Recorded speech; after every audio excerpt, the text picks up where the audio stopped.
Hi, I'm Patu from FreeFinCal. If you had started an SIP in the Nifty 50 15 years ago and checked returns today, it would be 8% before tax and before any kind of fund management charges. If you had checked a couple of days ago, it would have been only 6.6%. Yet again, we see evidence of two things. One, long term SIP does not work. If you just blindly do SIPs, it doesn't mean you're going to get returns. That just doesn't happen. And also, I will show you an example of how the even for a long term SIP, the returns fluctuate significantly on an almost day to day basis. Now, even in January 2020, well before the fall had started, I had showed that the 10-year Nifty SIP returns had decreased by almost as much as 50% over the years, and 15-year SIP returns have decreased by 25%. Now that number is about 51%. The decrease from 2014 is about 51%. Now, we also saw on March 23rd, when there was a biggest intraday fall on the Nifty and the Sensex, the 10-year Nifty SIP became 2.3% before expenses and taxes, and the 14-year SIP became 5%.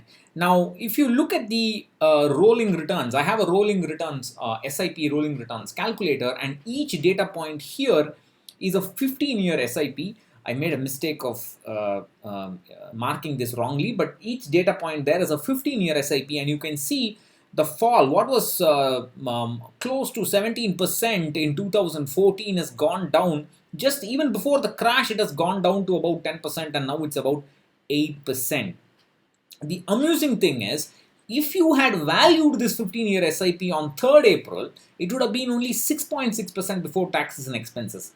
Today, after the couple of days of up movement on 9th April, it's about 8%. Similarly, for the 10-year SIP, this is the state of the 10-year SIP. Again, it has gone down and has crashed along with the market. And if you had valued the 10-year SIP on 3rd of April 2020, it would have been 3.4%, and on 9th April 2020, it's about 5.7%. So you can see after 10 years, after 15 years, day-to-day market movements can fluctuate, can change the value of the SIP and also the value of the annualized return that you get from it. I've been saying the same thing again and again. SIPs do not reduce risk. Do not blindly follow what these AMC guys say or what those salesmen say. You buying every month units every month, averaging the purchase price. Sometimes you get a higher purchase price, sometimes you get a lower purchase price. That averaging will not help you reduce investment risk in any way, because the amount that is in the market that you have kept up in your portfolio, that is facing the full heat of the market, and that will fluctuate day to day, as we have just seen.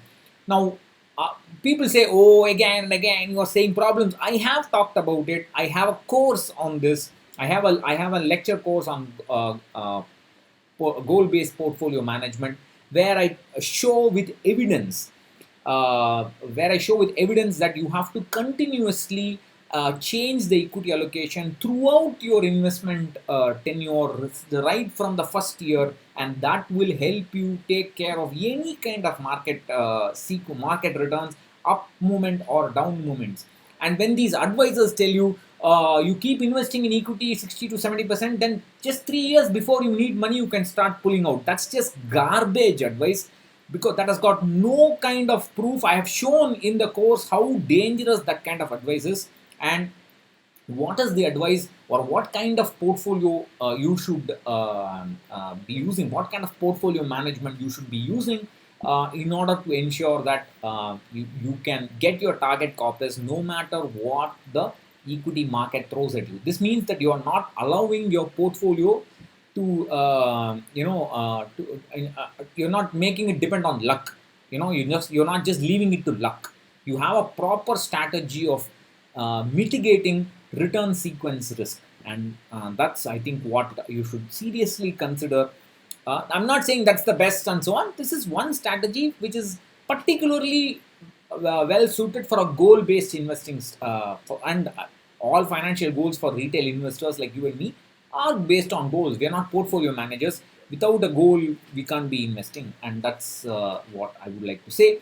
Um, until April 14th, this lecture on goal-based management has 1,000 rupees off. It has a 39% discount. The link is in the first comment and in the description. So do check that out, and please don't rely on hope when it comes to your SIPs. Bye bye.